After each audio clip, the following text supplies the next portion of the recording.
एक दिन गौतम बुद्ध अपने शिष्यों के साथ एकदम शांत बैठे हुए थे। उन्हें इस प्रकार बैठे हुए देख शिष्य चिंतित हुए कि कहीं वह अस्वस्थ तो नहीं है। एक शिष्य ने उनसे पूछा कि आज वह मौन क्यों बैठे हैं, क्या शिष्यों से कोई गलती हो गई है। इसी बीच एक अन्य शिष्य ने पूछा कि क्या वह अस्वस्थ हैं, पर बुद्ध मौन रहे। तभी कुछ दूर खड़ा व्यक्ति जोर से चिल्लाया, आज मुझे सभा में बैठने की अनुमति क्यों नहीं दी गई है। बुद्ध आंखें बंद करके ध्यान मग्न हो गए। वह व्यक्ति फिर से चिल्लाया, मुझे प्रवेश की अनुमति क्यों नहीं मिली। इसी बीच एक उदार शिष्य ने उसका पक्ष लेते हुए कहा कि उसे सभा में आने की अनुमति प्रदान की जाए।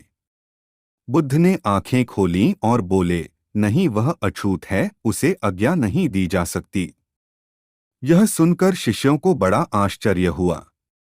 बुद्ध उनके मन का भाव समझ गए और बोले, हाँ, वह अछूत है।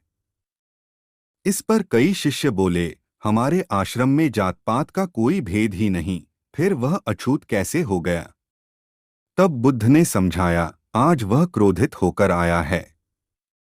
क्रोध से जीवन की एकाग्रता भंग होती है। क्रोधी व्यक्ति प्राय मानसिक हिंसा कर बैठता है, इसलिए जब तक वह क्रोध में रहता है तब तक अछूत होता है। इसलिए उसे कुछ समय एकांत में खड़े रहना चाहिए। क्रोधित शिष्य भी बुद्ध की बातें सुन रहा था। पश्चाताप की अग्नि में तपकर वह समझ चुका था कि अहिंसा ही मनुष्य का महान कर्तव्य व परम धर्म है। वह बुद्ध के चरणों में गिर पड़ा और कभी क्रोध न करने का प्रण लिया। इसे यही शिक्षा मिलती है कि क्रोध के कारण व्यक्ति अनर्थ कर बैठता है और पश्चाताप उसे बाद में होता है, जिसका कोई लाभ नहीं मिलता। इसलिए हमें क्रोध नहीं करना चाहिए। असल मायने में क्रोधित व्यक्ति अछूत हो जाता है और उसे अकेला छोड़ देना चाहिए।